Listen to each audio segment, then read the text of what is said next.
Audio Jungle.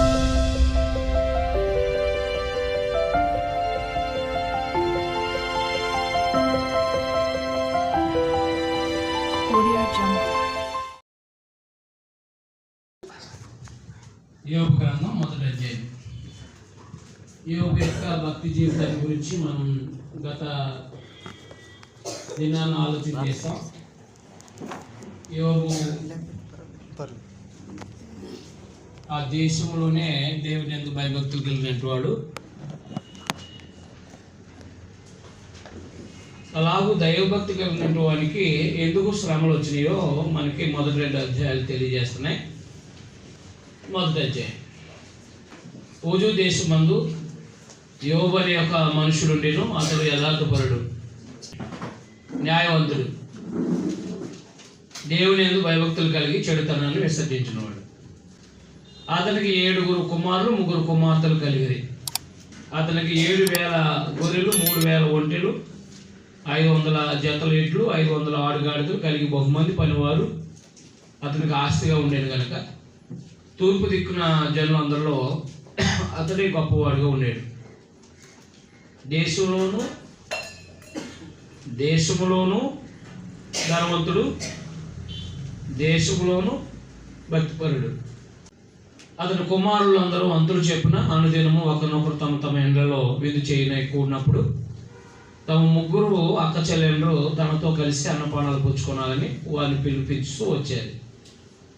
వారి విధి దినాలు పూర్తిగాక యోబు తన కుమారులు పాపం చేసి తమ హృదయంలో దేవుని దూషించరేమో అని వారిని పిలువనంపించి వారిని పవిత్రపరిచి అరుణోదయాన్ని లేచి వారు ఒక్కొక్క నిమిత్తమే దహన బలు అర్పిస్తూ వచ్చేది.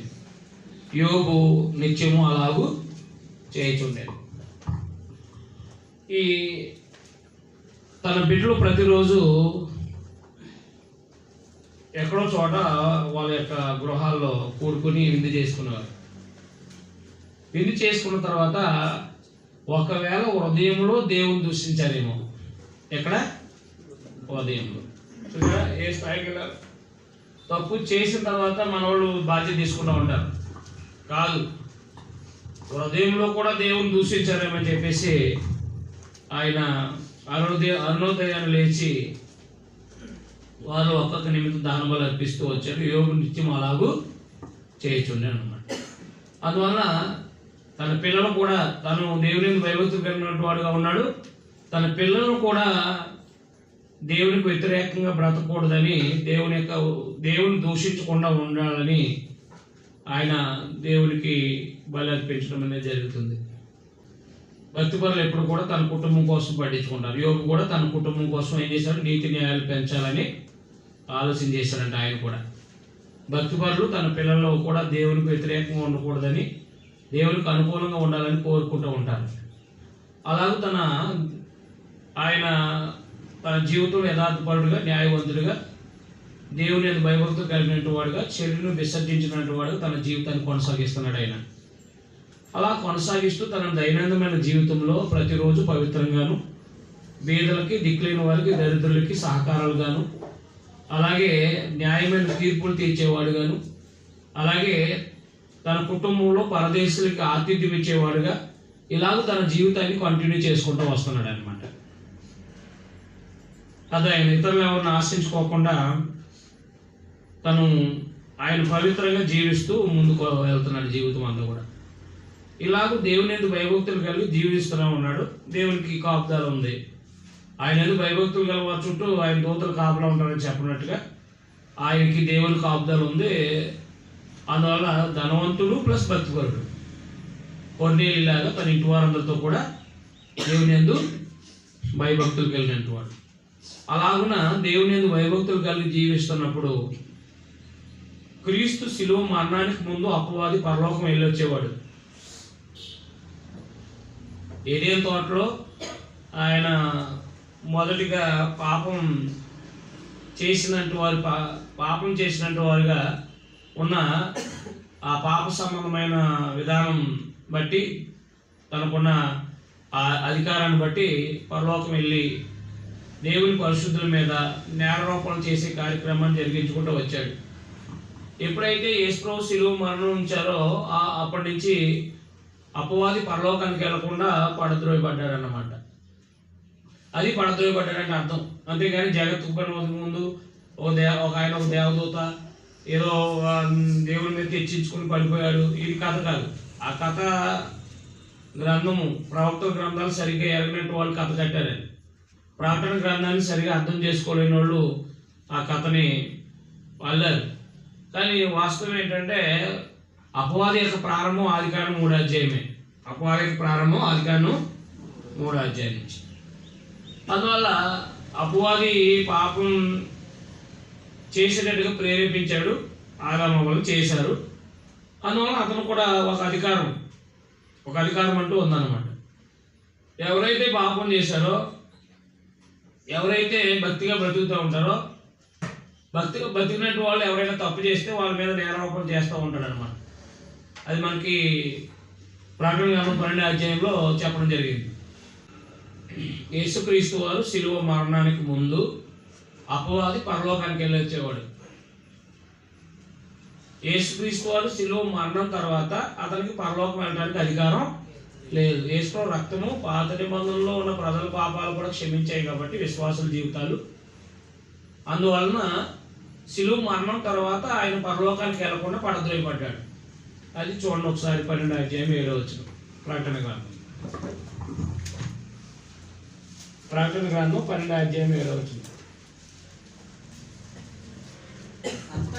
అంతటా పరలోకమందు యుద్ధము జరిగింది. అది అంతటా పరలోకమందు యుద్ధం జరిగింది. యేసుప్రభు ఎప్పుడైతే పరలోకానికి వెళ్ళారో పైన చెప్పాడు కదా, ఆయన ఆ శిశువు కరుణైన శిశువు దేవుని యొక్క కుడిపార్శ్వానికి ప్రభు ఎప్పుడైతే వెళ్ళారో, అది అపోస్తలుల 2:36లో ఎప్పుడైతే యేసుక్రీస్తు వారు పరలోకానికి వెళ్ళి దేవుని కుడిపార్శ్వానికి కూర్చున్నారో అప్పుడు అపవాదికి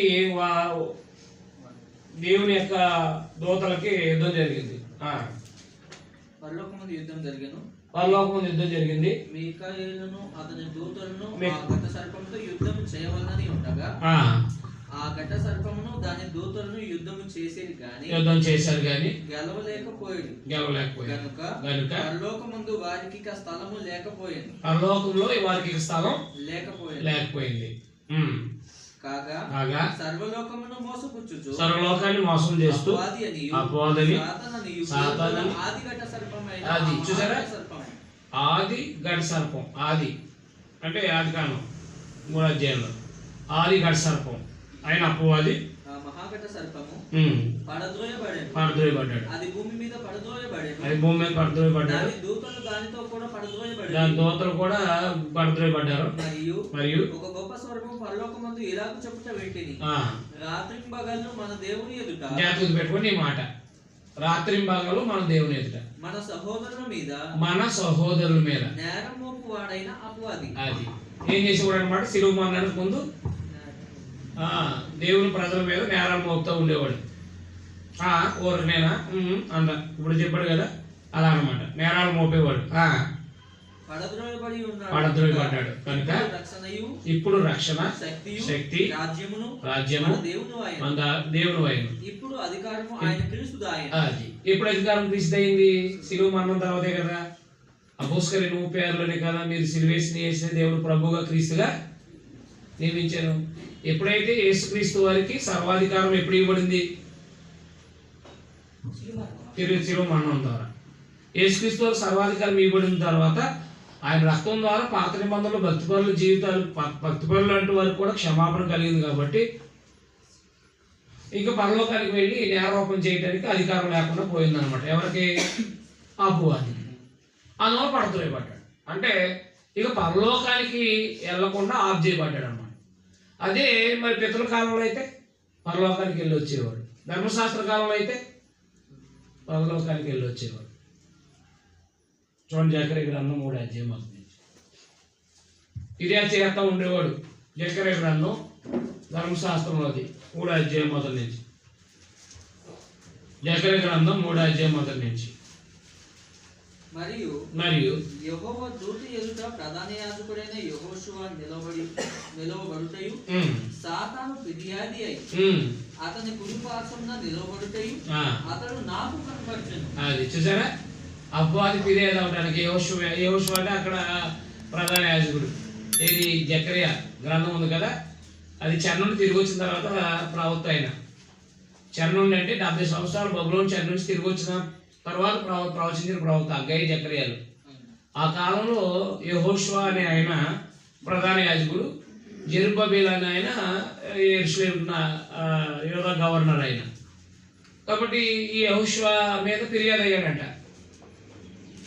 ఎవరో అపవాది దేవుడు సేవ చేస్తున్నాడుగా ఆయనకి మలినం మంటుకుందని చెప్పేసి వాడి పని అది శిలువ మరణానికి ముందు. మరి శిలువ మరణం తర్వాత యేసు ప్రభు పరలోకానికి వెళ్ళిన తర్వాత అపవాది వెళ్ళిన సందర్భాలు కనపడవు అసలు. అది అందువల్ల అపవాది అనేవాడు సర్వలోకాన్ని మోసం చేస్తున్నాడు. భక్తి పనుల మీద పరలోకానికి వెళ్ళి నేరాలు మోపుతున్నాడు. యేసు ప్రభు మరణం ద్వారా వాడు పరలోకానికి వెళ్లకుండా అదుపు చేయబడ్డాడు. యేసు ప్రభు సర్వాధికారం ఇవ్వడంతో వాడు ఫిర్యాదు అవ్వకుండా భూమి మీద పడద్రోయబడ్డాడు. అందుకే భూమి సముద్రం మీకు శ్రమ అన్నాడు. ఎందుకని వాడు సమయం కొంచెమే తెలిసి ఎవడు మింగుదునని తిరుగుతున్నాడు అన్నాడు. అంటే భూమి మీద ఉన్న సంఘాన్ని పాడు చేయడానికి అపవాది వాడి ప్రయత్నాలు జరుగుతూ వస్తున్నాయన్నమాట. మిగతా అయినా పరలోకానికంటే వెళ్ళడానికి అదుపు చేయబడ్డాడు, కానీ భూమి మీద మాత్రం అపవాది వాడి ప్రయత్నాలు జరుగుతూనే ఉన్నాయి. ఇప్పుడు ఎక్కడ దేవుని పని జరుగుతుందో అక్కడ సమస్యలు పెడతా ఉంటాడు. ఎందుకు? పని ఆపేస్తే వాడు సంతోషం, తన పని జరిగితే దేవుడికి సంతోషం. పని ఆగిపోతే ఎవరికి సంతోషం? అపవాది సంతోషం. పని చెడగొట్టడానికి దేవుని పిల్లల్లో మనస్పర్ధలు కలిగిస్తూ ఉంటాడు అన్నమాట. అదే నేను రామేశ్వరం వాళ్ళతో చెప్పాను, మీరు ఇక్కడ 3 సంవత్సరాలు ట్రైనింగ్ స్టార్ట్ చేశారు, మీకు సమస్యలు ఎదురవుతాయని చెప్పేసి ఒకరు కొట్టుకు చెప్తున్నాయి మాటలు యుద్ధంతో. పని ప్రారంభిస్తే అక్కడ సమస్యలు ఎదురవుతాయి, గుర్తుపెట్టుకోండి ఎప్పుడు కూడా. అందుకే నేను ముందే చెప్తాను. ఆల్రెడీ మేము 15 సంవత్సరాల నుంచి బైబిల్ తరగతులు ఏర్పాటు చేసుకుంటూ వస్తున్నాను కాబట్టి మేము మా ప్రాంతంలో పని ప్రారంభించాం, అంతే సమస్యలు ఎదురైంది. 1 సంవత్సరం వరకు మమ్మల్ని ఇబ్బందులు పెట్టేశారు. అయినప్పటికీ నిలబడి పని చేయటం మొదలెడితే దేవుడు కొనసాగిస్తూ వస్తున్నాడు అన్నమాట. ఎక్కడైతే దేవుని పని ప్రారంభించిపోతుందో అక్కడ సమస్యలు ఎదురవుతూ ఉంటాయి. ఆ సమస్యలకు దేవుని పిల్లలు నిలబడితేనే పనిని కొనసాగించడానికి అవకాశం ఉంటుంది అన్నమాట. అందుకని వాడు భూమి మీద ప్రభు యొక్క సంఘాలను చెరగొట్టడానికి, అలాగే పరిశుద్ధులను వెనక్కి దిగజార్చడానికి వాడి ప్రయత్నాలు జరుగుతూ ఉంటాయి అన్నమాట. అయితే పరలోకానికి వెళ్ళడానికి అవకాశం లేదన్నమాట. ఇది శిలువ మరణానికి ముందు చరిత్ర, అవునా? యోగ గ్రంథం ఎప్పుడుది? క్రీస్తు శిలువ మరణానికి ముందు. అందుకని పరలోకానికి వెళ్ళాడు. పరలోకానికి వెళ్ళి ఊరికినైనా ఏవో భక్తి పరుడు, నువ్వు చుట్టూ కంచేసావు కాబట్టి ఆయన భక్తిగా ఉన్నాడు అని చెప్పేసి ఇలా నేరాలు మోపుతూ ఉండేవాడు అనమాట. ఆ నేరాలు మోపే పని యేసు ప్రభు మరణం ద్వారా ఇంకా లేదన్నమాట. అది గుర్తుపెట్టుకోండి. ఇప్పుడు ఆలోచన, దేవదూతలు యెహోవా సన్నిధిని నిలుచుటకే వచ్చిన దినం ఒకటి తలస్తించాను. ఆ దినమున అపవాది వాడు వారితో కలిసి వచ్చాను. యెహోవా నీవు ఎక్కడి నుండి వచ్చావని అపవాదిగా. అపవాది భూమి మీద ఇటు అడు తిరుగులాడుతూ అందులో సంచరిస్తూ వచ్చుతుందని యెహోవా ప్రత్యుత్తరం ఇచ్చాను. అందుకు యెహోవా నువ్వు నా సేవకుడని యోబు సంగతి ఆలోచించావా అన్నాడు. సింపుల్గా మాట్లాడుకున్నట్టు ఉంది, అవునా కదా? యోబు సంగతి ఆలోచించావా నా సేవకుడు గురించి అన్నాడు. తెలుసు, నాకు ఎందుకు తెలియదు అని చెప్పేసి మాట్లాడు. చూసారా, ఇలాంటి పరిస్థితి ఉండేదన్నమాట. అందుకు యెహోవా నువ్వు నా సేవకుడు యోబు సంగతి ఆలోచించావా? అతడు యథార్థవర్తనుడు. ఇప్పుడు ఎవరు చెప్తున్నారు ఈ మాట? దేవుడు అంటున్నాడు. న్యాయవంతుడు, దేవుని యందు భయభక్తులు కలిగి చెడుతనాన్ని విసర్జించిన వాడు. భూమి మీద అతను వంటి వాడు ఎవడో లేదు. ఆ కాలంలో గుర్తుపెట్టుకోండి, ఆ కాలంలో ఆయన కాలంలో యోబు లాంటి వాడు ఎవరో లేరంటాడు. ఏవు అంటే ఎవడో లేడు, అతను అంటూ లేడు అని అడగ అపవాది యోగు ఊరకే దేవుని భయభక్తులు కలవాడైనా. ప్రశ్న, ఊరకనే మీ దేవుని భయభక్తులు కలిగి ఉన్నాడా? 10వ వచనం అండర్లైన్ చేసుకోండి. నీవు అతనికి అతని ఇంటి వారికి కలిగిన సమస్తాన్ని చుట్టూ కంచి వేసావు కదా. అంటే ఎవరు నాశనం చేయకోకుండా, నాశనం చేయడం చూస్తారా చూడరా? చూస్తారు. కానీ దేవుని సహాయం అంటే ఎవరో ఏమీ చేయలేరు.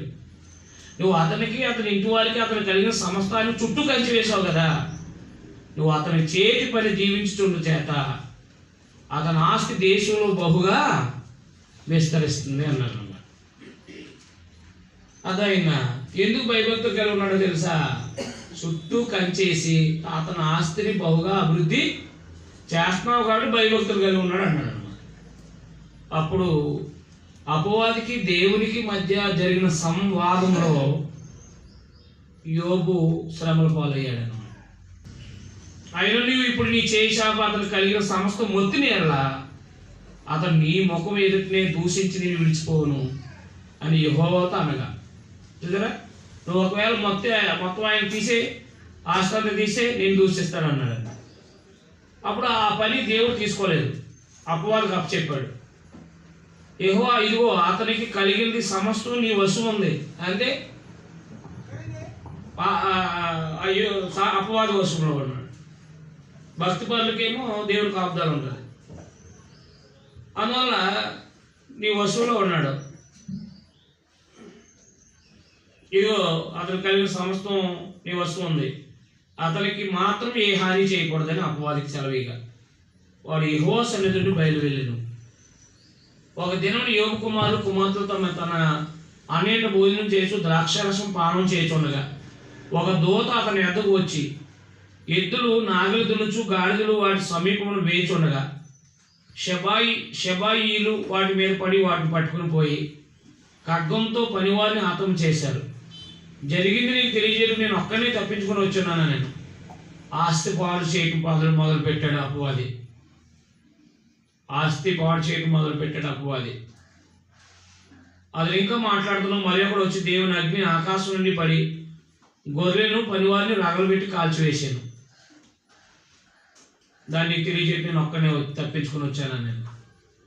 అతను ఇంకా మాట్లాడుతున్నావు. మరి ఒకడు వచ్చి కల్దీలు అంటే ఎవరు? బబులోనీయులు. అప్పటికి 3 సమూహాలుగా వచ్చి ఒంట్ల మీద పడి వాటిని కొనిపోయి ఖడ్గం చేత పనివారిని చంపిరి. నీకు దాన్ని తెలియజేయడం ఒక్కడే తప్పించుకొని వచ్చున్నాను. అతను మాట్లాడుతూ వేరొకరు వచ్చి నీ కుమార్తెలు తమ అన్న ఇంట భోజనం చేస్తుండగా ద్రాక్షరసం పానం చేస్తుండగా గొప్ప సుడిగాలి అరణ్య మార్గాలు వచ్చి ఆ ఇంటి 4 మూలలో కొట్టగాలి యవనస్తుల మీద పడినందున వారు చనిపోయారు. దాన్ని తెలియజేయడం నేను ఒక్కడే తప్పించుకొని వచ్చున్నాను నేను. అప్పుడు యోబు లేచి తన పై వస్త్రాన్ని చెప్పుకొని తల వెంట్రుకలు గొరిగించుకుని నేల మీద సాష్టాంగపడి నమస్కారం చేసేట్లే నేను నా తల్లి గర్భం నుండి దిగంబరినే వచ్చి దిగంబరిని అక్కడికి తిరిగి వెళ్ళేదను. యెహోవా ఇచ్చెను, యెహోవా తీసుకుని పోయాను. యెహోవా నామం స్తుతి కలుగును గాక. యెహోవా నామం. ఈ సంగతుల్లో ఏ విషయమందు యోబు ఏ పాపము చేయలేదు. దేవుడు అన్యాయం చేశాడని చెప్పలేదు. ఒకే రోజు ఆస్తి బిడ్డలు పోయారు. అవన్నీ ఒకరోజు కలిగి కాదు, అవునా కదా? సంవత్సరాలు ఆస్తులు వృద్ధి చేసుకుంటూ వచ్చాయి. పిల్లలనేది కూడా పుడతా వచ్చారు. సంవత్సరాల తరబడిలో పెద్ద అయ్యారు. తన ఎదుట ఆనందంగా జీవించారు. కానీ ఒక్కసారిగా వాళ్ళందరూ మరణించడం, ఆస్తి పోవటం, ఏమీ లేనివాడిగా అవటం, ఆ సమయంలో దేవుడు అన్యాయం చేశాడని చెప్పలేదంట. నేను గర్భం నుంచి ఒంటరిగా వచ్చాను. ఒంటరిగా వెళ్ళాను. యెహోవా ఇచ్చెను, యెహోవా నా మనసుకు ఏ పాపము చేయలేదు అన్నాడు. జాగ్రత్త పెట్టుకోండి. అదైనా యోబు ఏ పాపము. ఇప్పుడు మనం నేర్చుకునే పాఠం ఏంటి? మనం యోబు ద్వారా నేర్చుకోవాల్సిన పాఠం ఏంటి? మన జీవితంలో ఏమున్నా ఏం లేకపోయినా దేవుడు ఉంటే సరిపోదు, అవునా? అది కాబట్టి ఎప్పుడు కూడా మన జీవితాల్లో ఏం నష్టపోయినా నాకు దేవుడు అన్యాయం చేశాడు అనకూడదు, అవునా కాదా? కానీ చాలామంది ఎవరైనా ఇంట్లో చనిపోయారనుకోండి ఏమంటారు? దేవుడు నాకు అన్యాయం చేశారంట. దేవుడు అన్యాయం చేయటం అసంభవం. దేవుడు అన్యాయం చేయట, ఈ చేసిన పని అంతా ఎవరిదే? అపవాది. చేసిన పని అంతా ఎవరిదే? అపవాది. దేవుడు కాదు.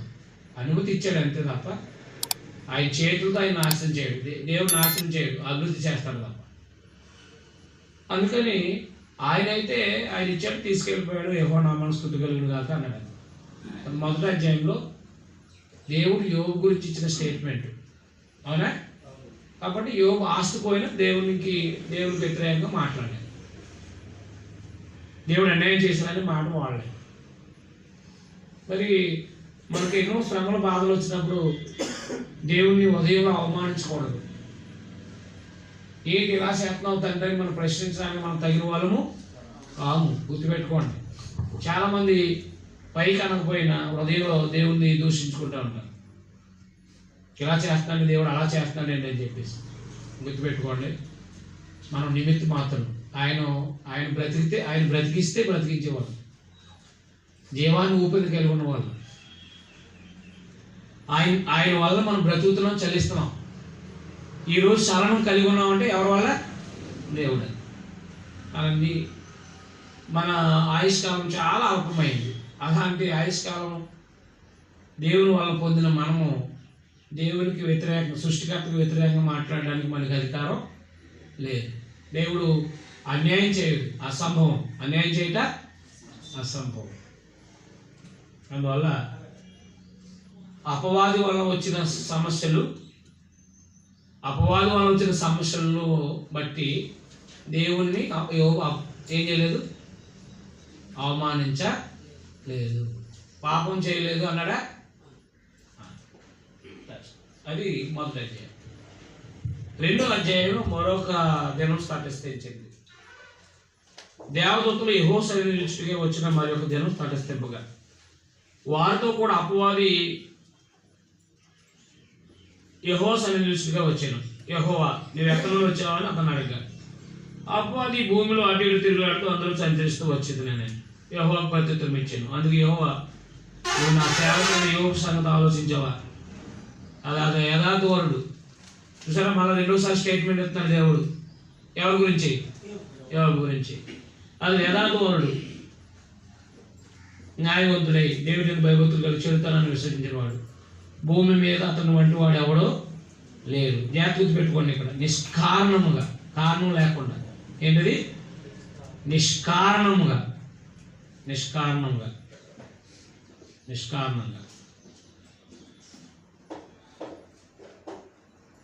అతన్ని పాడు చేయుటకు నీవు నన్ను ప్రేరేపించినను. అతను ఇంకనూ తన యథార్థతను వదలక నిలకడగా ఉన్నాడనగా.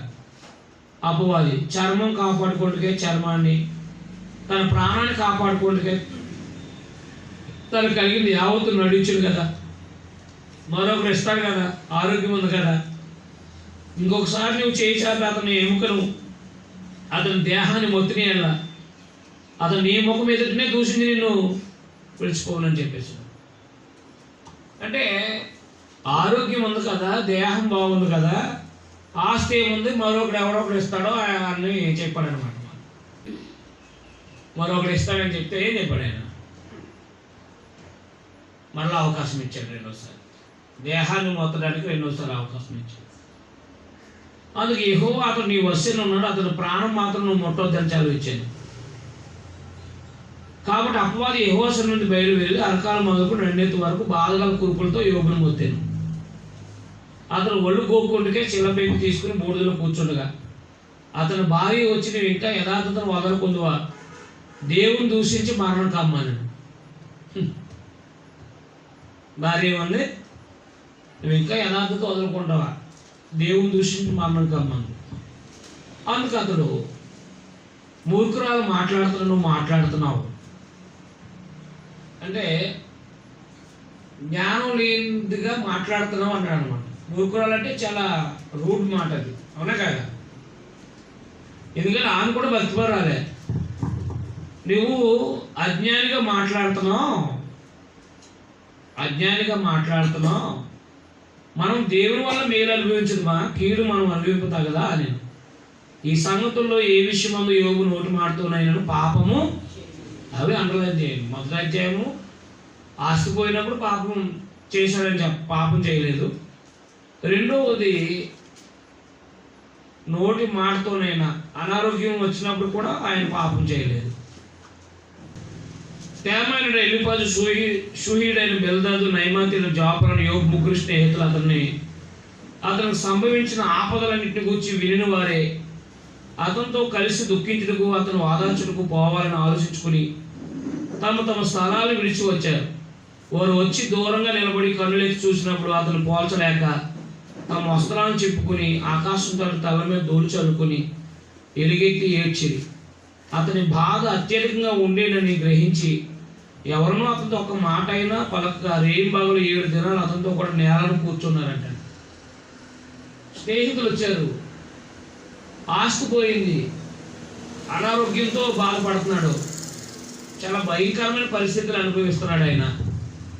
స్నేహితులు వచ్చారు, నిశ్చేష్టులు అయిపోయి ఏమి మాట్లాడలేక 7 దినాలు అలా కూర్చుండిపోయారు.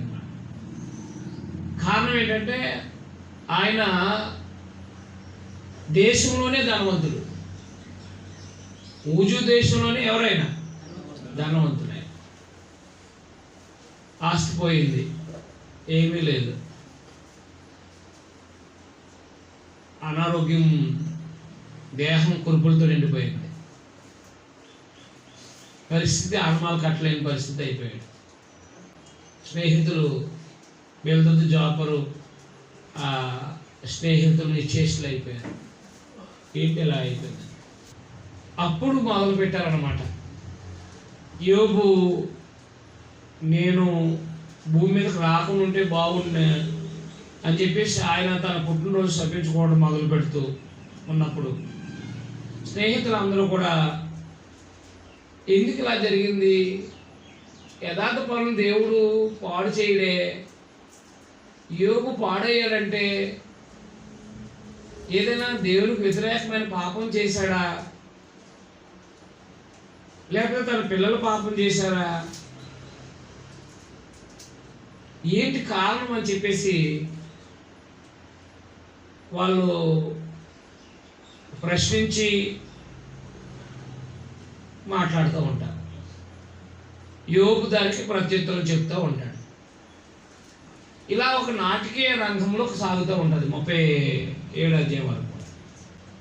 జరిగిన పరిస్థితులు దేవుడికి అపవాదు తప్ప ఎవరికి తెలియదు. అవునా? జరిగిన పరిస్థితులు ఎవరికి తెలుసు? దేవుడికి అపవాది. భూమి మీద ఉన్న యోగుకు కూడా తెలియదు, భక్తి పడే యోగు కూడా తెలియదు, స్నేహితులకి తెలియదు. తెలియని వాళ్ళు సంభాషించుకుంటే ఎలా ఉంటుంది? ఎక్కడో చోట పొరపాటు మాటలు మాట్లాడతారు. అవునా కదా? మాట్లాడరా? అది కాబట్టి తెలియకుండా ఒక విషయాన్ని మాట్లాడితే ఎలా ఉంటుందో ఆ సందర్భం అనేది ఇక్కడ నుంచి మనకు 3వ అధ్యాయం నుంచి కంటిన్యూ అవుతుంది అన్నమాట. మీరు అర్థమైనా అర్థం లేదా? కాబట్టి వీళ్ళు మాట్లాడుతున్న మాటలు పరిశుద్ధాత్మ ద్వారా మాట్లాడే మాటలు కాదు. ఇది నెంబర్ 1 తెలుసుకోవాల్సిన విషయం. యోబు గ్రంథం చాలా ఇంపార్టెంట్ అండి. మీకు అర్థమైందా? ఎందుకంటే యోబు గ్రంథంలోంచి ప్రసంగాలు తీసే వాళ్ళకి తెలియాలి. ఇది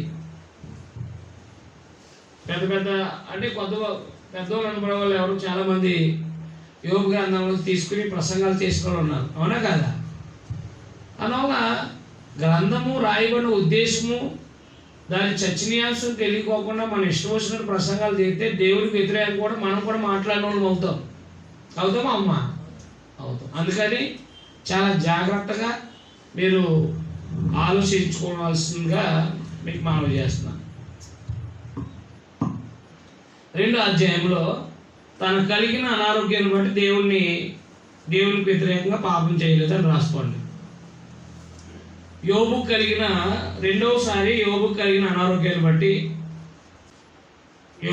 అనారోగ్యాన్ని బట్టి దేవుణ్ణి నిందించలేదని, లేకపోతే దేవుని ఎదుట పాపం చేయలేదని తెలియపరిచాడు. అందువలన యోబుని దేవుడు యథార్థపరుడు, న్యాయవంతుడు అన్నాడు. అతను అంటువాడు ఎవడూ లేదని చెప్పాడు. అయితే 2వ అధ్యాయం వరకు కూడా ఆయనలో ఏం చేయలేదు, పాపం ఏం చేయలేదు ఆయన. కానీ ఆయన మాటల్లో మాత్రం దేవునికి వ్యతిరేకంగా మాట్లాడుతూ ఉంటాడు. స్నేహితులైతే మరీ దారుణంగా దేవునికి వ్యతిరేకంగాను అయోగ్య వ్యతిరేకంగాను మాట్లాడుతూ ఉంటారు.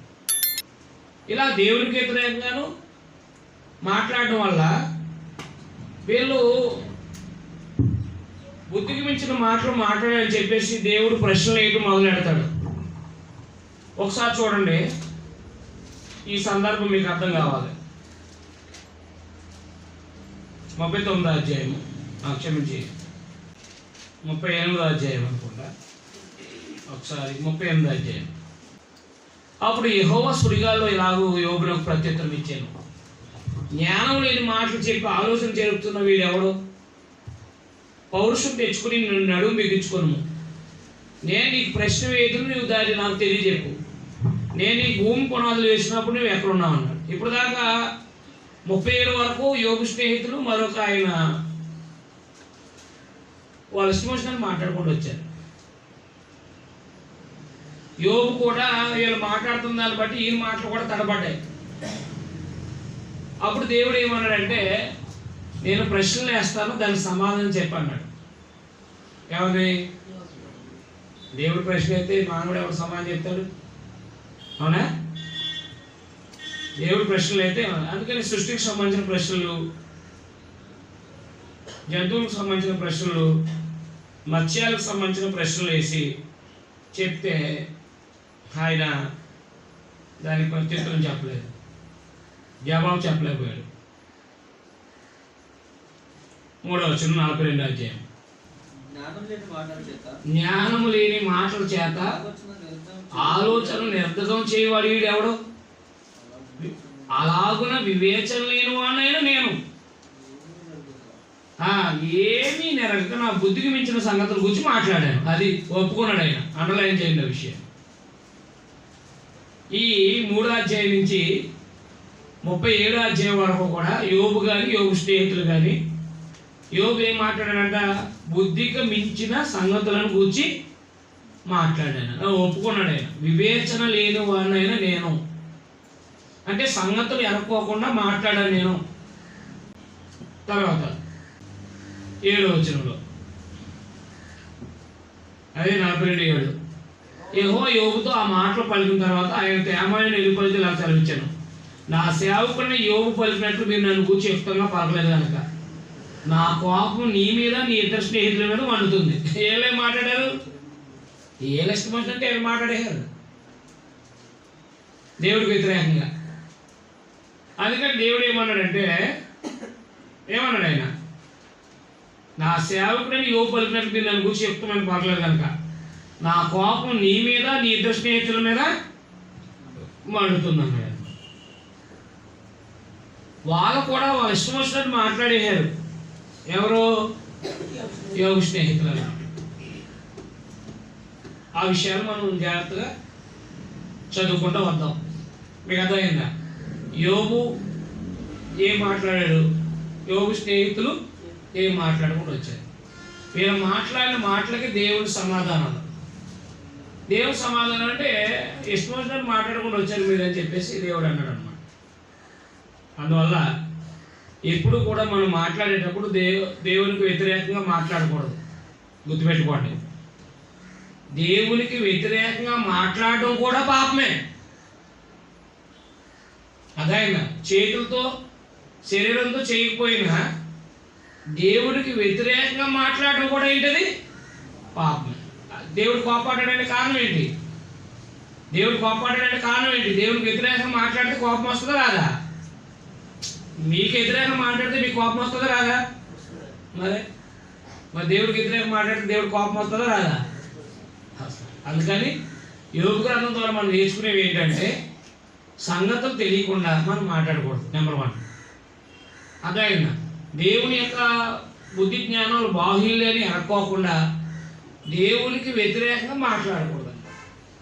అంటే ఉదాహరణకి మనం ఎప్పుడెప్పుడు మాట్లాడతాం దేవునికి వ్యతిరేకంగా అంటే, మనకేమైనా ఇబ్బందులు వచ్చి తీరకపోతే అప్పుడు ఏం చేస్తాం, మనం దేవుడికి వ్యతిరేకంగా మాట్లాడుతూ ఉంటాం. ఒకటి, ఎవరైనా మధ్యలో చచ్చిపోయారు అనుకోండి, అప్పుడు కూడా దేవుడికి వ్యతిరేకంగా మాట్లాడుతూ ఉంటాం. ఇలాగా మనం చాలాసార్లు దేవునికి వ్యతిరేకంగా మాట్లాడుతూ ఉంటాం. దేవుడికి వ్యతిరేకంగా మాట్లాడటం కూడా పాపం అనే సంగతి గుర్తుపెట్టుకుని మనం చాలా జాగ్రత్తగా మనం అదుపులో, మన నోరు అదుపులో పెట్టుకుని మాట్లాడడానికి ప్రయత్నం చేయాలి. మనం నోరు ఉంది కదా అని ఇష్టపడినట్టు మాట్లాడితే దేవుడికి వ్యతిరేకంగా మాట్లాడిన వాళ్ళం అవుతాం. గుర్తుపెట్టుకోండి. 3వ అధ్యాయం యోబు గ్రంథం.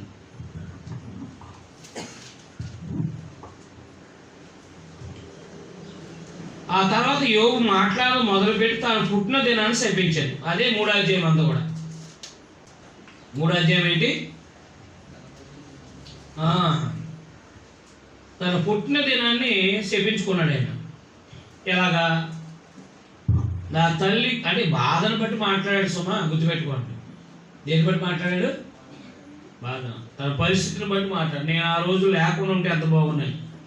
నా తల్లి గర్భద్వారములను అది మోయకున్నందున, నా నేత్రాలకి అది బాధను మరుగు చేయనందుకును నేను పుట్టిన దినం లేకపోను గాక. మగపిల్ల పుట్టినని ఒకడు చెప్పిన రాత్రి లేకపోను గాక. ఆ దినం అంధకారం మగును గాక. పైనుండి దేవుడు దాన్ని నెంచుకును గాక. వెలుగు దాని మీద ప్రకాశింపకును గాక. చీకటి గాఢాంధకారము మరలా దాన్ని తమ ఎద్దకు తీసుకొను గాక. మేఘం దాన్ని కమ్మును గాక. పగలను కమ్మునట్టి అంధకారం దాన్ని బెదిరించును గాక. అంధకారము ఆ రాత్రి పట్టుకొను గాక. సంవత్సరం దినముల్లో నేను ఒక దాన్ని హర్షించుకున్నాను గాక. మాసముల సంఖ్యలో అది నేను చేరకున్నాను గాక. ఆ రాత్రి ఎవరినో జనము కాకపోను గాక. దానిలో ఏ ఉత్సాహధ్వని పట్టుకున్నాను గాక. దినములు అశుభ దినములు అని చెప్పువారు దాన్ని శపించదురు గాక. భుజంగము రేపుడు నేర్పు గలవారు దాన్ని శపించదురు గాక. అందులో సంధ్య వేళ ప్రకాశించే నక్షత్రాలు అంధకారం కమ్మును గాక. వెలుగు కొరకు అది ఎదురు చూడగా వెలుగు లేకపోను గాక. అది వేకున కనురెప్పలను చూడకున్నాను గాక. పుట్టుకలోనే నేను ఎలా సాగపోతిని, గర్భము నుండి బయలుదేరకనే నేను ఎలా ప్రాణం విడకపోతుని, నేను ఏళ్ళ స్థానాలు కూర్చితిని. మీకు అదైనా అర్థం కదా. ఏం చెప్పుకున్నాడు ఆయన? తాను నేను పుట్టకుండా ఉంటే ఎంత బాగున్ను, ఈ బాధ అనుభవించుకుని ఉందని కదా. మగబిడ్డ పుట్టాడని చెప్పకుండా ఉంటే నాకు ఎంతో బాగున్నాను కదా. తల్లి గర్భం నుంచి వచ్చినప్పుడే చనిపోతే ఎంతో బాగున్నాను కదా అని చెప్పేసి తన ప్రాణాన్ని, అంటే తన యొక్క పరిస్థితిని బట్టి ఆయన తన పుట్టినరోజుని చేపించుకుంటున్నాడు అన్నమాట. 25 వచనం,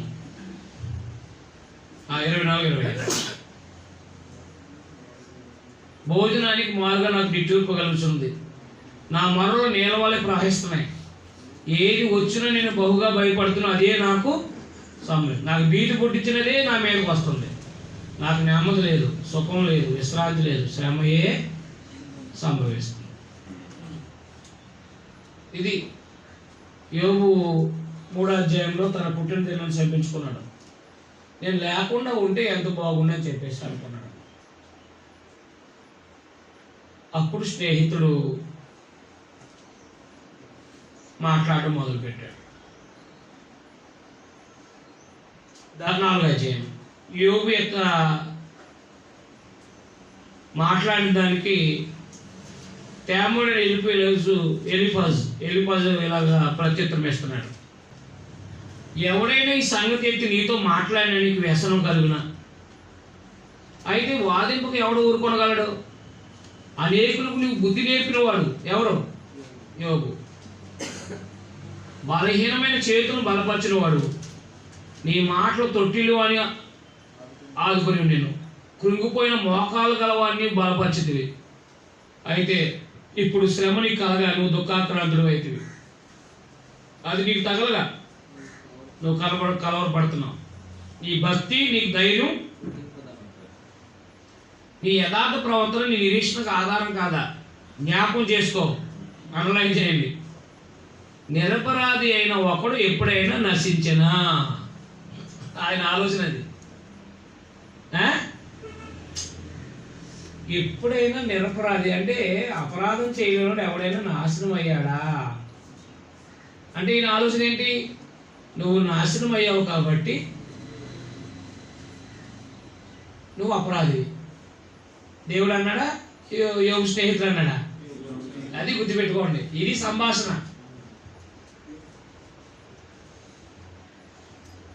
ఎబ్రీ నాటకీయ రచనలో ఉంటుంది ఇది.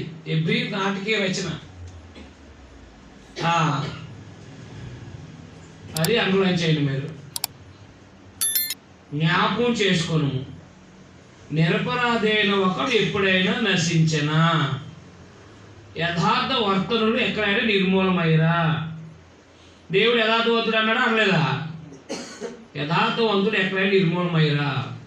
నేను చూసినంత వరకు అక్రమం దున్ని కీడు విత్తువారు దాన్ని కోయదురు. అవును, నిజమే, అవునే కదా.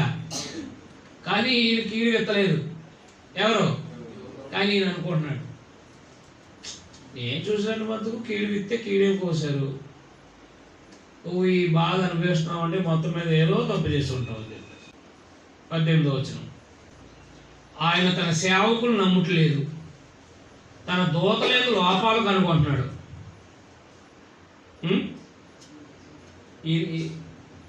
ఆయన సేవకులు నమ్మట్లేదంటే భూమి మీద యోగు నా సేవకులే యోగు సంగతి ఆలోచించేవాళ్ళని అనలేదా? ఆయన తన సేవకులు నమ్మట్లేదు, తన దూతలేదు లోపం కనుగొంటున్నాడు. జగన్మంటి ఇళ్ళలో నివసించే వారు ఎందు, మంటలో పుట్టిన వారు ఎందు, చిమ్మట చిరిగిపోయినట్లు చిరిగిపోయిన వారు ఎందు మరి ఇల్లు కనుగొను.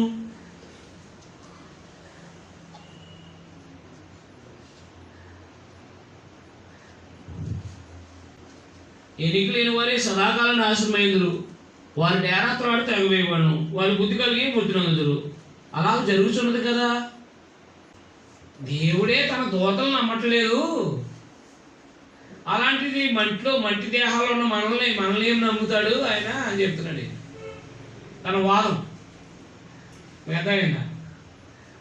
దూతల్లోనే లోపాలు కనుకుంటున్నాడు, అలాంటి మట్టి దేహాలు ఉన్న మనకి లోపాలు ఉండవా? అందుకే ఎక్కడో నువ్వు తప్పు చేసి ఉంటావు అని చెప్పేసి తన వాదాన్ని వినిపిస్తున్నాడు. కంటిన్యూషన్ అనమాట ఆయన. నువ్వు మరలిని ఎల్ల నీకు ఉత్తరం మిగలవాడు ఎవరు ఉండడా? పరిశుద్ధ దూతలతో ఎవరితో తిరుగుదు? దౌర్భాగ్యాన్ని కూర్చి ఏడ్చుటి వాళ్ళు మూఢులు నశించెదరు, బుద్ధి లేని వారు అసూయ వలన చచ్చెదరు. మూఢుడు వేరుతనుట నేను చూచి ఉన్నాను, ఆయనను త్వరనే అతని నివాసాలను శాపగ్రస్తమని కనుగొంటిని. అతని పిల్లల సంరక్షణ దొరకగలుగుదురు, గుమ్మములో నలిగిపోదురు, వారిని విడిపించేవాడు ఎవరో లేడు. ఆకలి కొన్నవారు అతని పంటను తిరివేదురు, మొండ్ల చెట్లలో నుండి వారు దాన్ని తీసుకుని ఉందరు. బోనులు వారి ఆస్తి కొరకు కాసుకుంటున్నాయి. శ్రమ ధూళిలోని పుట్టదు, బాధ భూమిలోని మలవదు. నిప్పురవలు పైకి ఎగినట్లు నరులు శ్రమానుభవంలోకే పుడుతున్నారు. అయితే నేను దేవుని ఆశ్రయించదును, దేవునికే నా వ్యాజ్యాన్ని అప్పగించదును. ఆయన పరిశోధింపజాలని మహాకార్యాలను లెక్కలేనని అద్భుత క్రియలు చేయవాడు. ఆయన భూమి మీద వర్షం కురిపించేవాడు, పర్వతం మీద నీళ్లు ప్రవహింపజేయవాడు. అట్లు ఆయన దీనులను ఉన్నస్థలంలో నుంచును, దుఃఖపడిన వారిని క్షేమమునకు లేవనెత్తును. వంచకులు తమ పన్నాగాలు నెరవేర్చకుండా ఆయన వారి ఉపాయాలను భంగపరచును. జ్ఞానులను వారి కృత్రిమంలోనే ఆయన పట్టుకోను, కపట్లో ఆలోచన తలక్రిందు చేయను. పగటి వేళ వారికి అంధకారం తారశీలను, రాత్రి ఒకడు తడువులాడినట్లు మధ్యాహ్న కాలం వారు తడువులాడదు. బలాఢ్యుడు నోటి ఖడ్గం నుండి వారి చేతులను ఆయన దరిద్రులను రక్షించును. కావున పేదలకు నిరీక్షణ కలుగును, అక్రమం నోరు మూసుకొను. దేవుడు గద్దించు మనుషుడు ధన్యుడు, కాబట్టి సర్వశక్తులు దేవుడి శిక్షణతో నీకరింపుకోమన్నాడు. 15వ వచనం అండర్లైన్ చేయండి. పాపం చేసినట్టు వారిని ఆయన శిక్షిస్తాడో 15వ వచనం అండర్లైన్ చేయండి ఒకసారి. దేవుడు గద్దించు మనుషుడు ధన్యుడు, కాబట్టి సర్వశక్తులకు దేవుని శిక్షను తునీకరింపకము అన్నాడు. అంటే అర్థమేంటి? నువ్వు తప్పు చేసావు, దేవుడు నిన్ను శిక్షిస్తున్నాడు, కాబట్టి ఆయన శిక్షను నువ్వేం చేయొద్దు అంటున్నాడు. రైటా రాంగా? రాంగ్. అది గమనించాలి మనం యోగ గ్రంథంలో. సృష్టికి సంబంధించిన వాస్తవాలే, కానీ యోబు విషయంలో వాళ్ళు మాట్లాడుతున్నవి కూడా కరెక్ట్ కాదనమాట. నేను దేవుడు గద్దిస్తున్నాడు, ఆయన శిక్షతో నీకరించొద్దును అని చెప్పేశాను.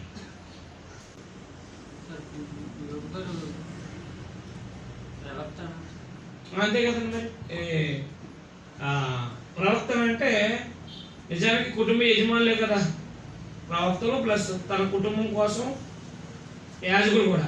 కుటుంబం కోసం వారు బలులు అర్పించేవారు. రెండోది దైవ నియమాలు కూడా బోధించేవారు. తన పిల్లలకి దైవ నియమాలు కూడా బోధించేవారు కుటుంబ యజమానులే. అందుకని పితృలేఖంలో వాళ్ళందరూ కూడా ప్రవక్తలు, యాజకులు అందరూ వస్తారన్నమాట. అలా అయితే ఈ సంగతులు ఎనకుండా మాట్లాడుతున్నారు ఎవరు? యోబైనా యోబు స్నేహితులైన. అది గమనించాలి. కాబట్టి 4-5 అధ్యాయాల్లో ఎలీఫజు యొక్క తెమాయనైనా ఎలీఫజు యొక్క ఆలోచన ఏంటి? నిరపరాధులు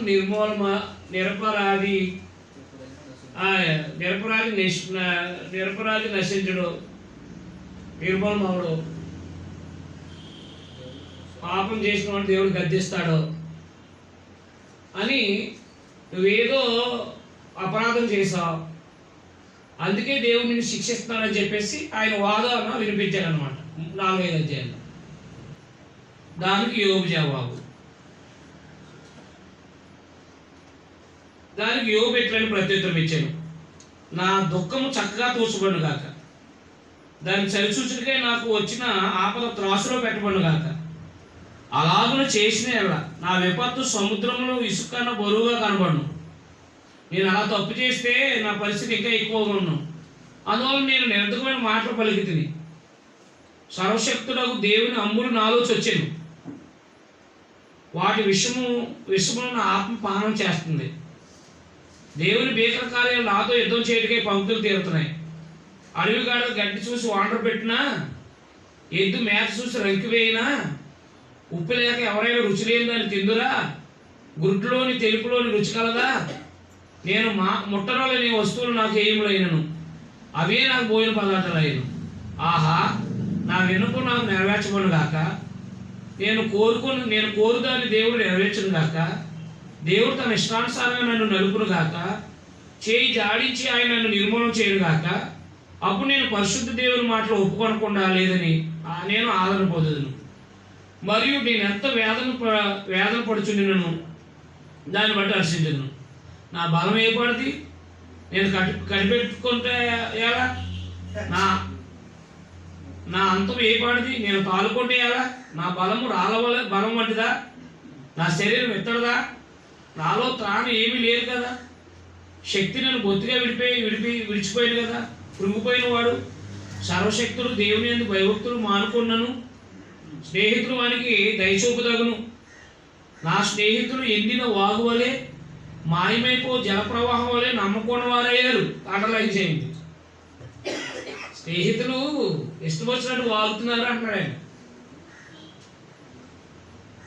ఒకవేళ దేవుడు కనికరించలేకపోయినా కనీసం స్నేహితులైనా ఆదరిస్తాడో.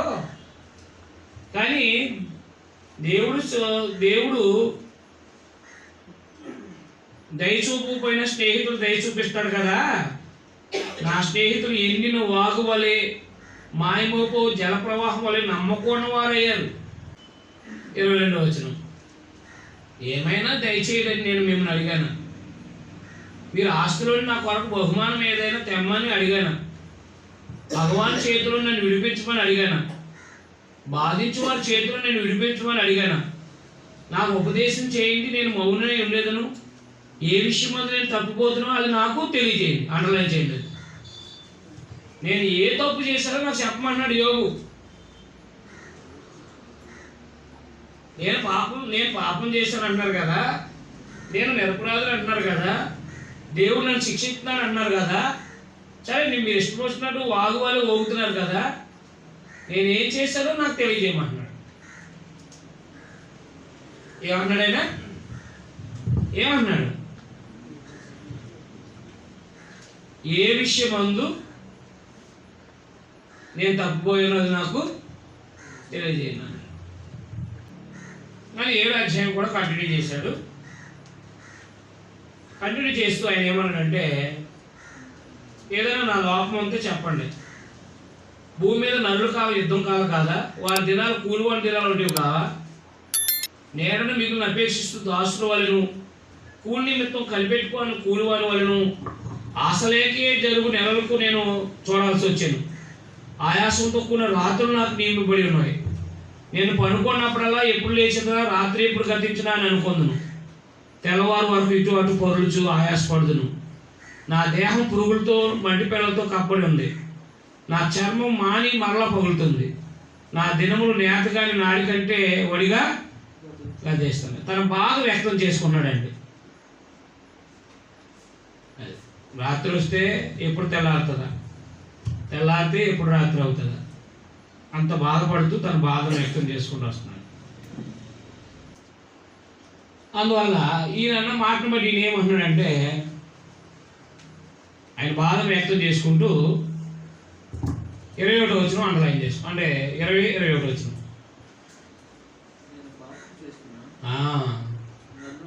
నేను పాపం చేశానా, నల్లు కనిపెట్టువాడా, నేను నీ ఎదుట నేనేం చేయగలను? నీవేళ నా అతిక్రమమును పరిహరింపవు, నా దోషం నేల క్షమింపవు. నేను ఇప్పుడు మంటలో పండుకోలేదు, నీవు నన్ను జాగ్రత్తగా వెతకదు కానీ నేను లేకపోయేది. ఒకవేళ నేను పాపాన్ని బట్టి తప్పు చేస్తే నా తప్పు ఏదో తెలియజేయమన్నాడు. ఒకటి, అవునా? రెండోది ఏంటి? తన బాధను వ్యక్తపరుచుకుంటూ, ఒకవేళ నేను తప్పు చేస్తే నా తప్పుని క్షమించాలి కదా దేవుడు అని అడుగుతున్నాడు అనమాట. అర్థమైంది? అర్థమలేదా? నేను పాపం చేసి శిక్ష అనుభవిస్తున్నా అన్నారు కదా, రైట్, దేవుడే నన్ను అలగొడుతున్నాడు అనుకోండి, నా తప్పు నాకు చెప్పాలి కదా మీరైనా. పోనీ నా తప్పు నేను అనిపిస్తున్న బాధ, ఇంత బాధపడుతున్నాను కదా, ఇంత బాధపడుతున్నప్పుడు దేవుడు నన్ను క్షమించాలి కదా. మీకు అర్థమైనా అర్థం? అది వ్యక్తం చేశాడు ఆయన, యోబు. అప్పుడు మరొక ఆయన అంటాడు, నువ్వు తప్పు చేస్తావా? కాదు, ఓకే, నీ పిల్లలు చేశారేమో. మరొక స్నేహితుడు ఏం దాచే, అప్పుడు సూహీడకు బిల్దదు ఎట్లాను, ఎంతకాలం నువ్వు ఇటు మాట్లాడతావు? నీ నోటి మాటలు సుడిగాలు వంటి వాయను. దేవుడు న్యాయ విధులు రద్దుపరచునా? సర్వశక్తులకు దేవుడు న్యాయం రద్దుపరచునా? నీ కుమారులు ఆయన దృష్టికి పాపం చేసినేమో. అండర్లైన్ చేయండి. ఈయన వాదన, బెల్దదు వాదన ఏంటి? దేవుడు ఏమైనా న్యాయ విధులు రద్దుపరుతాడు అనుకుంటున్నావా? ఆయన న్యాయ విధులు రద్దుపరచడు. నీ బిడ్డలు తప్పు చేశారేమో, నువ్వు చేయలేదు, ఓకే. నీ పిల్లలు చేశారేమో,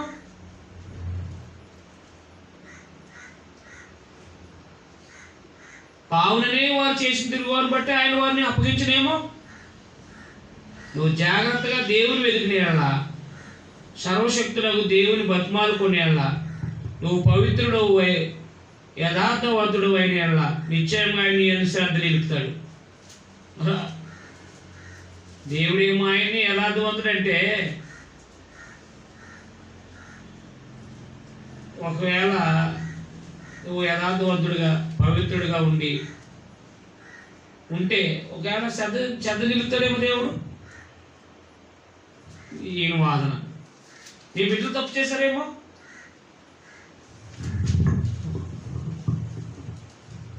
నీ బిడ్డలు తప్పు చేశారేమో. 13వ వచనం, క్షమించి 11వ వచనం అండర్లైన్ చేయండి. 11వ వచనం వాళ్ళు, ఎందుకంటే ఈ భావాన్ని అర్థం చేసుకోవాలంటే కనుక, మనము తనలో ఉన్న ఆలోచనలు మనం అర్థం చేసుకోవాలంటే కనుక, ఈ వాళ్ళు మాట్లాడే భావాలు అర్థం చేసుకుంటేనే అర్థమవుతుంది. బురద లేకుండా, జాగ్రత్త 11వ వచనం, జమ్ము పెరుగున, నీళ్లు లేకుండా రెల్లు మొలిచిన అంటే అర్థం ఏంటి? తప్పు చేయకుండా ఇలాంటి బాధలు రావు కదా.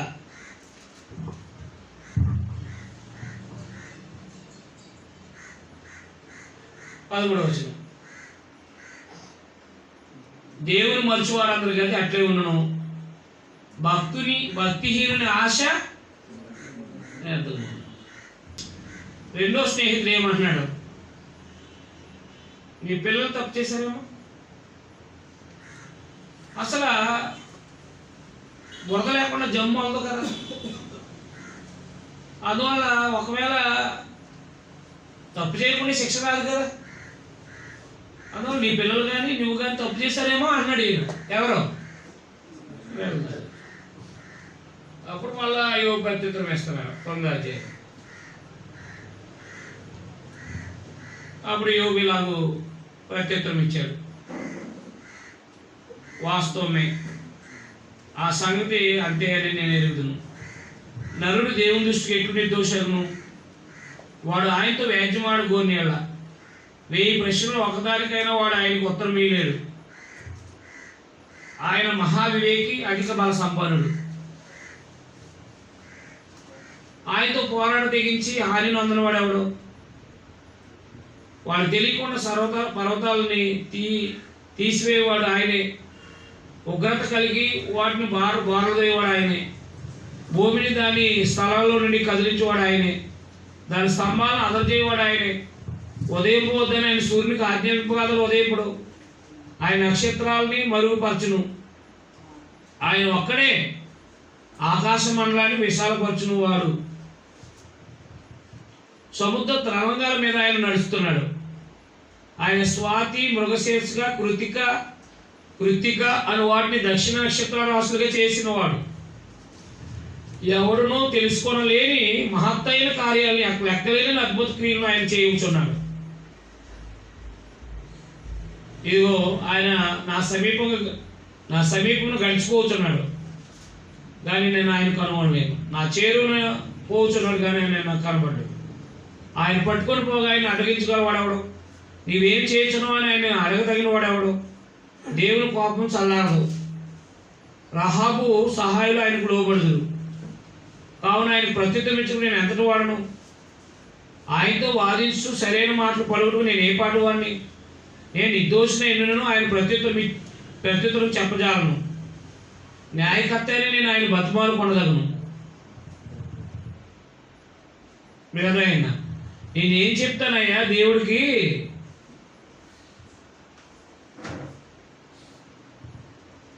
ఇరవై 22వ వచనం అండర్లైన్ చేయండి.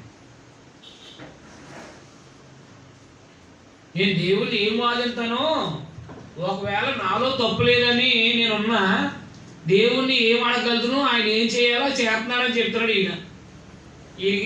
ఈయన తెలియకుండా మాట్లాడుతున్నాడు. కావున యథార్థవంతులనేమి దుష్టులనేమి భేదం లేకుండా ఆయన అందరినీ నశింపజేయుచున్నారని నేను వాదిస్తున్నాను అన్నాడు. ఎవరు? ఈయన బుద్ధికి మించిన మాటలు వక్రంగా మాట్లాడతాడు, మనకు కూడా పదాలు మారిపోతాయి. అవునా?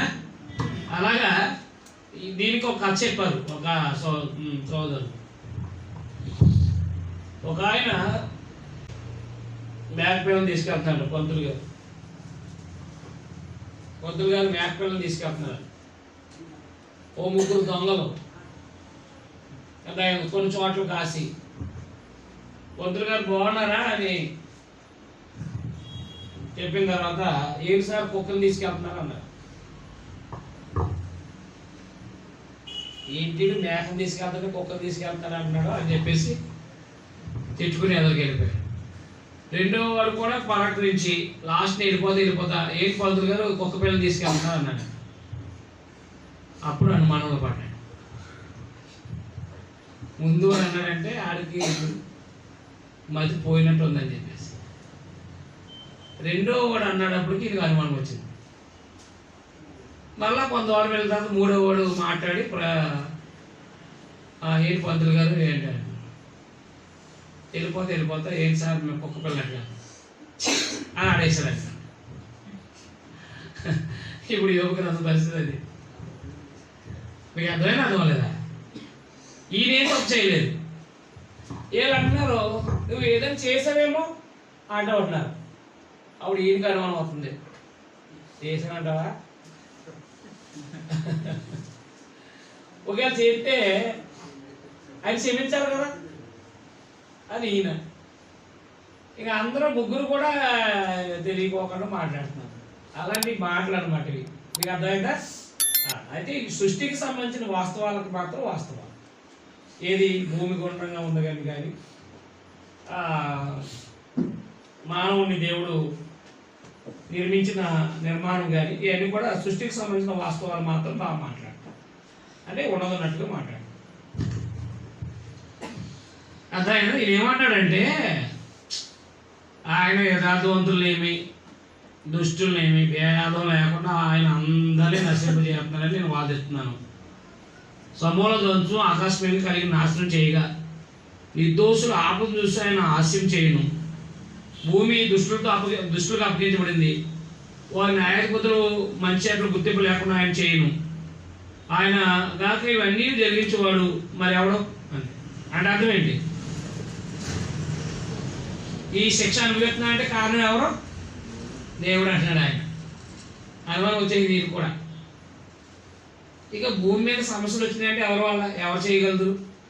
దేవుడు అంటున్నాడు. నిజానికి పెట్టింది ఎవరు? ఈయన కూడా బుద్ధికి మించి మాట్లాడుతున్నాడు, వివేచన లేనివాడుగా మాట్లాడుతున్నాడు అనమాట. అందువల్ల వాళ్ళు ఏదో అడిగారు, వాళ్ళు ఏదో నువ్వు ఏ జబ్బు లేకుండా బురద లేకుండా జబ్బు పెరుగుతుందా, ఏదో తప్పు చేయకోకుండా ఏ సమస్య రాదు అని వాళ్ళు చెప్తూ ఉంటుంటే పిల్లలు ఏదో తప్పు చేశారంటే అవును ఆయన అందరినీ ఇబ్బంది అందరినీ శిక్షిస్తున్నాడు, అందరినీ నాశనం చేస్తున్నాను, నేను ఏం చేయను అని చెప్పేసి తన బాధను చెప్పుకుంటూ ఉంటూ నేను ఆయనతో పోరాడితే ఏంటి, నేను ఏం చేయగలను, ఏం మాట్లాడగలను, నేను వ్యాజ్యం ఆడానుకో ఆయనే గెలుస్తాడు, నేను గెలవలేను అని చెప్పేసి నిరాశవాదాన్ని వినిపిస్తున్నాడు ఈయన. 10వ అధ్యాయం కంటిన్యూషన్ అనమాట. తన సమాధానం చెప్పుకుంటున్నాడు ఆయన.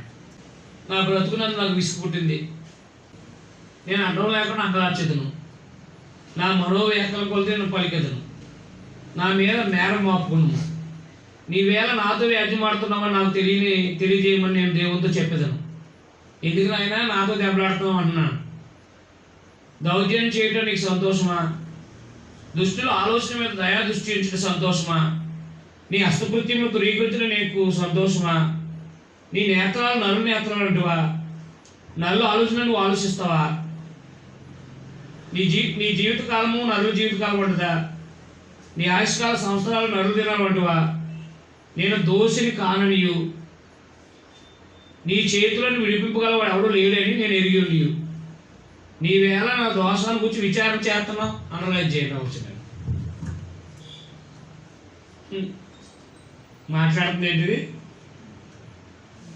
నా పాపని ఎలా వెతుకుతున్నావు నాయన? నువ్వు మానవుడు వంటి వాడు కాదు. నువ్వు ఎవరు? నువ్వు మానవుడు వంటి వాడు కావు. ఎందుకయ్యా నా దోషాన్ని వెతుకుతున్నావు అంటున్నాడు ఈయన. నేను మంటి లాంటి వాడు కదా, మంటిని కదా, ఎందుకయ్యా నా దోషాన్ని వెతుకుతున్నావు అంటున్నాడు ఆయన. ఎవరు? యోబు. ఈ 9 నుంచి ఈ 8, 9, 10 వచనాల్లో దేవుడు మానవుని ఎలా నిర్మించాడో చెప్పొస్తున్నాడు. నీ హస్తములు నాకు అవయవ నిర్మాణం చేసిన రూపించున్నాను, నీవు నన్ను మింగేస్తున్నావు, నీవే నిర్మించావు, నీవే మింగేస్తున్నావు అంటున్నాడు. జగటమనుగా నన్ను నువ్వు నిర్మించితివి, ఆ సంగతి జ్ఞాపకం చేసుకో. నేను మట్టినని సంగతి జ్ఞాపకం చేసుకో, నువ్వు నన్ను మింగేస్తావు నువ్వు అంటున్నాడు ఆయన. నీవు నన్ను మరలా మన్నుగా చేయదువా? ఒకడు పాలు పోసినట్టు నన్ను పోసినవు కదా, జున్నుగడ్డ ఒకడు పేరబెట్టినట్టు నన్ను పేరబెట్టావు కదా, చర్మంతో మాంసంతో నన్ను కప్పావు, ఎముకలతో నరాలతో నన్ను సంధించావు, జీవం అనుగ్రహించిన ఎలా కృప చూపావు, నీ సంరక్షణ చేత నా ఆత్మను కాపాడితివి. అయినను 12 వచనాలు అయినను నా లోపాల గురించి నీ హృదయంలో ఆలోచించితివి. నేను పాపం చేసినలా నువ్వు దాన్ని కనిపెట్టదు, నా దోషమునకు పరిహారం చేయకుందు. నేను నా దోషకృత్యం చేసిన నాకు బాధ కలుగును. నేను నిర్దోషినై నేను అతిశయపడను. ఏమన్నాడు ఆయన? నన్ను అద్భుతంగా నిర్మించావు కదా, ఎందుకయ్యా నా దోషాలు నువ్వు కనిపెడుతున్నావు అని చెప్పేసి మాట్లాడు. ఇది పరిస్థితి. ఇలాంటి మట్టిని మళ్ళా మట్టిగా చేస్తావా అని ఈయన దేవుడికి వ్యతిరేకంగా మాట్లాడతాడు. ఈయన కూడా 18 వచ్చిన ఉంటుంది. గర్భంలో నుండి నేల వెలుగులు రప్పించావు. అప్పుడే ఎవరు నన్ను చూడకుండా నేను ప్రాణం విడిచుండే మేలు. 22 లాస్ట్ వచ్చిన, నన్ను విడిచి నా జోలికి రాకుండా. ఏమన్నాడు ఆయన? 9-10 అధ్యాయాలు ఏమన్నాడు యోబు? ఏమన్నాడు? 9-10 అధ్యాయాలు ఏమన్నాడు ఆయన? నాయనా, నాకెందుకు ఈ బాధ కలగజేసావు? కాబట్టి నేను ఒకవేళ నీ ఎదుట నేను వాదించినా నేను నిర్దోషిగా కనపడను. నన్ను ఎందుకు ఇబ్బంది పెడుతున్నావు నాయన అంటున్నాడు. ఎవరో దేవుడు ఇబ్బంది పెడుతున్నాడా? అలా మాట్లాడిన తర్వాత మళ్ళా ఈయన మొదలెట్టాడు. ఎవరు? జాఫర్. ఎవరైనా? జాఫర్. అప్పుడు నయమాతీయుడైన జాఫర్ ఇలాగ ప్రత్యుత్తరం ఇచ్చాను. ప్రవాహముగా బయలువెళ్ళు మాటలకు ప్రత్యుత్తరం చెప్పగలరు కదా. వదలబోతు వ్యాజ్యం న్యాయమైన ఎంచదగునా? ఎవరు వదలబోతు? ఎవరు? యోబు. నీ ప్రగల్పములను విని మనుషులు మౌనంగా ఉండవలనా? ఎవరు నిన్ను అపహసించుకున్నని నీవు హాస్యం చేయదువా? నా ఉపదేశం నిర్దోషమని దేవా నీ దృష్టి నేను పవిత్రని నీవు అనుతున్నావే. అండర్లైన్ చేయండి. 6వ వచనం. ఆయనే జ్ఞాన రహస్యాలు నీకు తెలియజేసిన మేలు. అప్పుడు జ్ఞానం నీ యోచన మించినదని నీవు తెలుసుకోను. నీ దోషములో అధిక భాగం దేవుడు మర్చిపోయి ఉన్నాడని తెలుసుకోను. అబ్బా, ఈయన మరి యోగు చేసిన దోషంలో ఏమైనాడంట? ఇంకా కొంత అనుభవిద్దాం, ఇంకా చాలా మర్చిపోయాడు అని చెప్పేసి. నేను వదలబోతు మాట్లాడతానండి. చాలా మర్చిపోయింది, అధిక భాగం మర్చిపోయింది. నేను 1-2 అధ్యాయాలు రాయిపోతే మనకు కూడా చాలా బాధగా ఉంది. అవునా? 1-2 అధ్యాయాల్లో జరిగిన సంఘటన రాయిపోతే ఏదో పాపం చేసి ఉంటాడేమో కూడా అనుకుంది మనం కూడా. అధిక భాగం మర్చిపోయాడంట. బ్రేక్ తీసుకోండి 10 నిమిషాలు.